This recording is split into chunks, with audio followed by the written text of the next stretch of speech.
apparently the special session is over. As it was adjourned today, our good friend, Representative Jody Barrett, has stopped by, and I figure we may as well begin this conversation as it is the breaking news story of the day. Jody joins us in studio to discuss what went down earlier today. Hey, Jody, how are you? I'm good, man. How are you? I'm wonderful. Just getting cranked up, and as we were getting cranked up around 12 o'clock, we found out that the special session was complete. Wrapped up with a nice little bow on it. Yeah, what happened? Well, probably a whole lot of nothing's probably the easiest way to put that in a short, concise sentence. But we got out of there. The Senate held the line on their position that they were not going to take up any additional bills and let leadership, and I'm told the governor was involved in that discussion as well, that they weren't going to move on that. And so this morning we were informed that there wasn't a whole lot else that we could do unless we just wanted to continue to waste everybody's time. So we decided to go ahead and adjourn today. Were you able to pass any legislation prior to adjournment? Well, we had passed all of our bills. You got the human trafficking done. Correct. And we went through our calendar yesterday. Okay. There were, I think, 4 or 5 bills left on the calendar today that were all rolled yesterday by the sponsors, knowing that the Senate was not going to take them up. So there was a calendar today, but it wasn't intention. There was never any intention to take those up. So of the 3 bills that the Senate did pass, the House did pass those bills, so those will go to the governor. Correct. And the Senate adopted those bills without any amendments, so there was no conference committee between the two. Mm-hmm. No changes, no amendments. Are you pleased with that? I mean, well, let me get your take, because I don't think you and I have talked about more broadly the special. Did you feel like it was a necessary special session? Well, look, my opinion's been pretty consistent on this from the get-go. I wrote a letter to the governor back in June explaining that I did not think that the special session was necessary or wise under the circumstances. I told them that again, face-to-face when we had a small group session at the mansion sometime in July, I think early July. And, again, I let my leadership know before the session ever started that my people in my district were adamant that they did not want this session to go on, and they did not want me to support it. And so they asked me to support adjournment. And so on the first day of session, when the motion was made to suspend the rules and take up Brian Ritchie's resolution to adjourn, I voted in favor of that motion to suspend the rules. So I've been pretty consistent all along that I didn't think there was anything good going to come out of this. Our guest is Jody Barrett. We'll continue with talking to Jody about the special session in just a moment and get his thoughts on what, if anything, once the regular session comes back in January, we can do about some of the disruptions that are happening in the House of Representatives. We'll talk to him about that in a moment. It's 12. Other restrictions apply.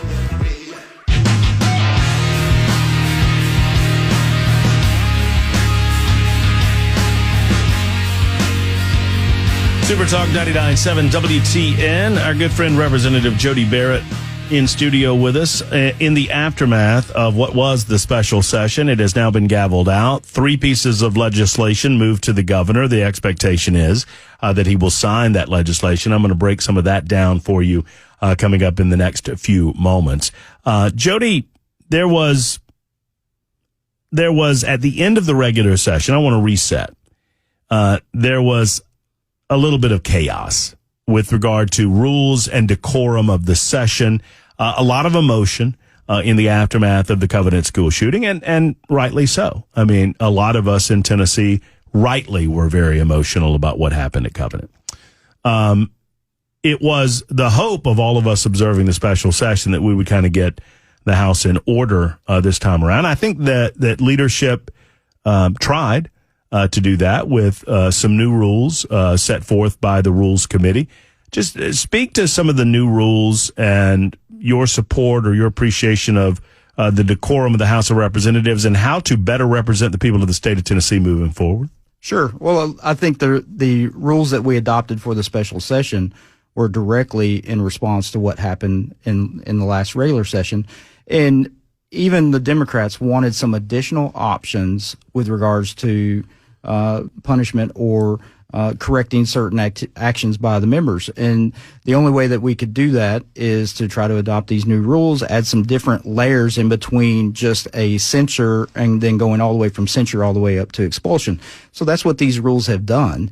They've allowed the body to be able to vote, and anytime somebody goes out of order multiple times in a day, in order to support whether or not they should be shut down for the rest of that day. And rather than us just going straight to, well, they violated the rules, and therefore the only option we have is to file a motion to expel.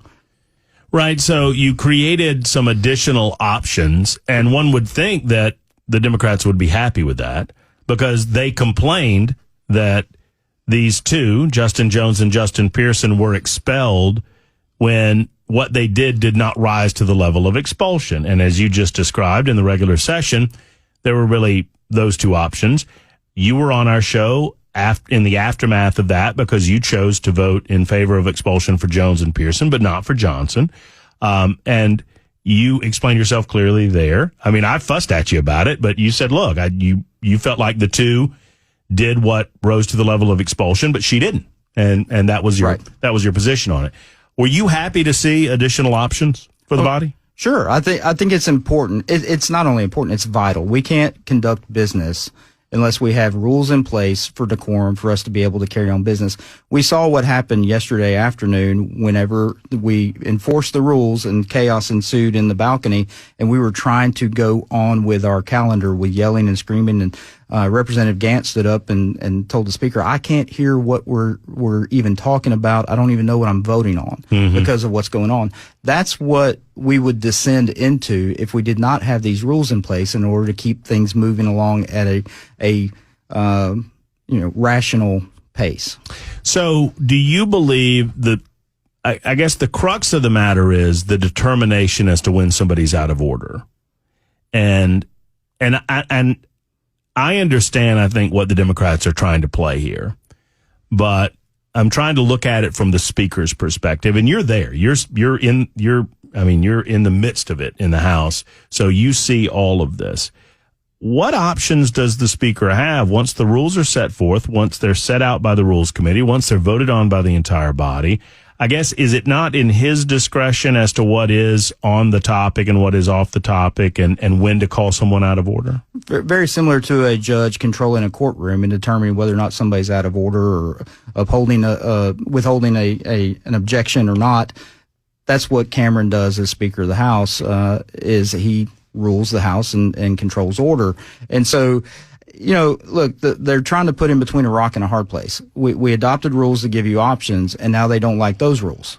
And so and it's a typical Marxist thing, right?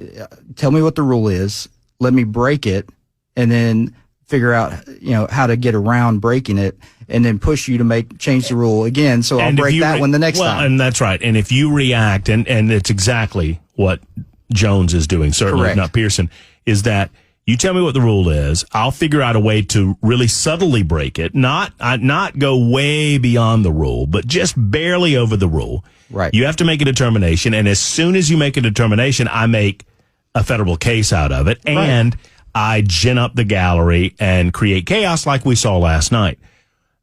I don't want to play hindsight, and I don't pretend that I would react any better necessarily if I were Speaker of the House.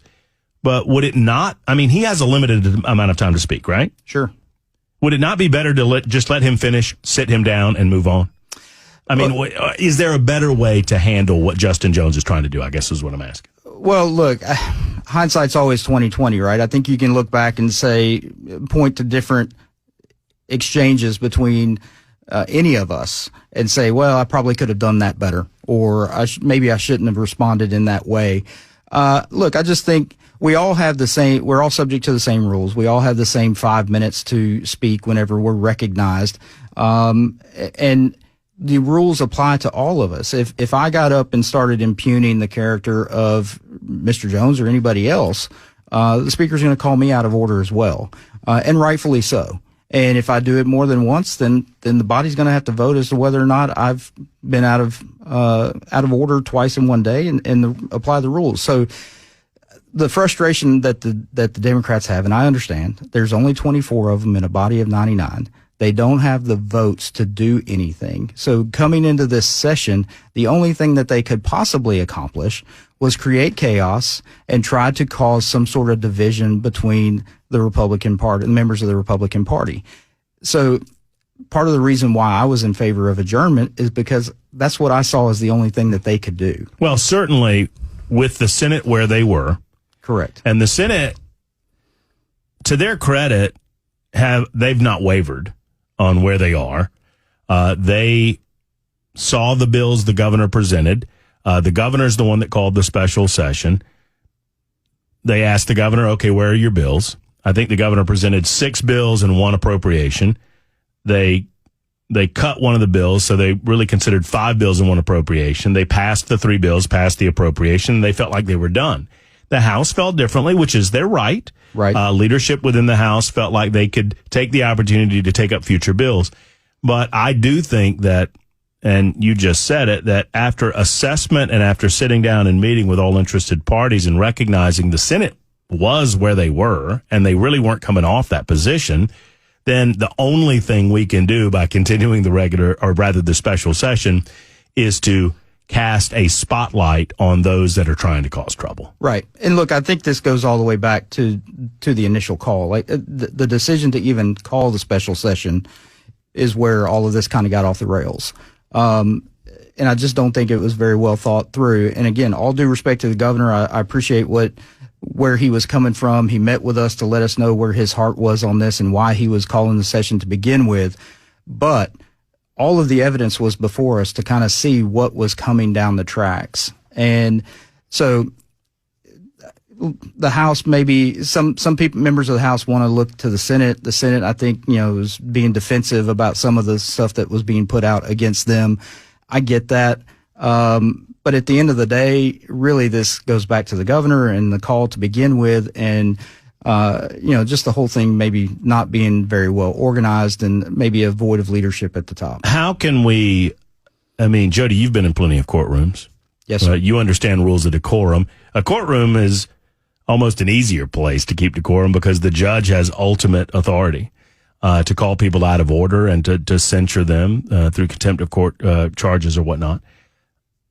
Looking forward to the regular session, there are some good there's some good pieces of legislation that I think were brought up during the special. Absolutely. The fire alarm bill is a solid piece of legislation that needs to be fleshed out a little bit. I'm willing to talk about the autopsy bill. I know that was a centerpiece of what Majority Leader Lamberth wanted to accomplish. Those are things moving forward that we'll need to speak to. What do you think, if anything, can be done to kind of squash some of the rabble-rousing that's going on the floor of the body? Well, look, I think we're just going to have to hold the line. It's just like I have raised 3 children, and it's like anything else. If you tell them what the consequences are and then you don't enforce the consequences, then they're just going to keep pushing the envelope. And so I think the speaker's doing what he can to hold the line of, look, here's the rules, I'm going to enforce them. And if you force me to make a ruling, then I'm going to have to do what the rules tell me to do. If he just continues to look the other way and allow them to act that way, as you say, ignore them, then I don't know that that's going to accomplish anything either. So, and I'll say this, going into the regular session, you're right. There are a lot of good bills that were presented, bills that I voted in favor of. Even though I voted in favor of adjourning, I still voted in favor of several bills that came up because they are good bills with good ideas. The problem with the special session, and this is where the Senate was all week long, is these bills need to have more debate. They need to go through a full legislative process where the public can come in, testify at committee meetings. We can have amendments discussed and going back and forth. Those are things that just don't happen in a session that happens in 3 or 4 days and things get rushed through. Were you on the floor of the House at the time that they called to adjourn? Today? Yes. Yes, sir. Did you witness the altercation that happened at the bottom of the speaker dais? There was something that happened. I did not see it firsthand. I've seen some video of it afterwards. There was some sort of physical contact that took place between, I believe, Representative Pearson and the speaker. That looked like there was a melee going on there. So I'm not sure how that And look, earlier in the session, before we adjourned, Representative Pearson came through the aisle and bumped into another member that was standing there and made some comment about, man, you need to get out of my way. And so he was being very aggressive on the entire floor session this morning. Well, right. I mean, as it's being described by the Tennessean, and I trust the Tennessean as far as I can throw them, as the crowd formed at the bottom of the speaker dais, it appeared Sexton made physical contact with Pearson while pushing past him. Majority Leader Lamberth and Pearson had a heated exchange before Republicans exited the chamber. So, obviously that type of behavior it has no place. Well, keep in mind, this is a guy that's been walking around with 2 armed security guards following him everywhere he goes 24/7. That's Pearson? Pearson, yes. Why does he feel the need for armed security? Have no idea. Does he feel like there aren't enough state troopers in the state house? Well, I think it's ironic that a guy that is railing on gun control and wants to get rid of everybody's rights to have a gun has 2 armed guards following him around everywhere he goes. It's okay for him to have armed security, but not okay for our schools to have armed security when he voted against every bill that we've tried to pass to put SROs and armed security in school buildings, but yet he's having guys following him around. Are we giving too much attention to the minority party? 100%. Look, this is the. I mean, we allowing the kids to take over. Well, we are, and what we're doing is we're forgetting that they are in the minority for a reason. The reason that we have a supermajority is because there are 95 counties in the state. There are 99 districts across the state that we all represent. Davidson County is not the state of Tennessee. And just because we have a group of folks in Davidson County that are upset about a certain issue, a tragedy that happened, that doesn't mean that the people in my district or Carroll County or Greene County or, pick a county across the state that they don't feel the same way. They don't have the same opinion. And this thing about 89% of Tennesseans are in favor of gun control. It's nonsense. It's complete nonsense. They've not gone out into the rural areas to talk to the same people that I'm talking to. And I'll just tell you, the quickest way for me to not be asked to return up here by the voters of my district is to vote in favor of anything on gun control. I want to slip on those headphones there because I want to, and your volume is right there underneath you, because I want you to listen to one of your favorite friends, one of our favorite friends, and just get your reaction to something Representative Gloria Johnson posted last evening about authoritarianism. Hi, friends. I'm sure several of you have already heard Democrats walked off the House floor tonight as our undemocratic speaker once again shut down our youngest black member, Representative Justin Jones, called him out of order twice, and took a vote to silence him for the rest of the day. All right, so let's stop there. That's per the rules, right? That is per the rules. And one key fact that she left out, if you watch that video of the floor session, very early on in the session, the speaker stopped Representative Jones and said, Representative Jones, you're getting very close to being out of order. I don't want to have to rule you out of order here, and gave him a warning. So it's actually the 3rd time that he was called out of order. All right, here's Gloria supporting. However, another member, a Republican, was also called out of order twice tonight. No vote was taken to silence that member for the rest of the night. That didn't happen. But what you don't know, perhaps, is that Justin Jones had notified every member he was going to call for a vote of no confidence on the speaker. And guess what? The speaker took away his voice for the rest of the night on the House floor. And that's per the rules, right? They all understand the rules. That is per the rules. And look, like a lot of stuff that comes out of her mouth is partially true. Representative Bolso is who she's referring to, who is presenting a bill and having a discussion back and forth with one of the representatives about a bill.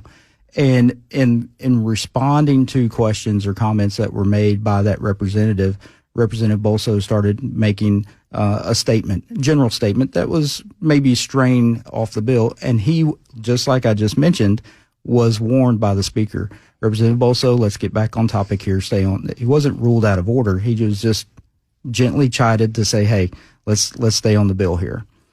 and then he was ruled out of order one time after that. So he wasn't ruled out of order twice per the rules. Mm-hmm. That's why there wasn't a vote to determine whether or not he had violated the rules or not.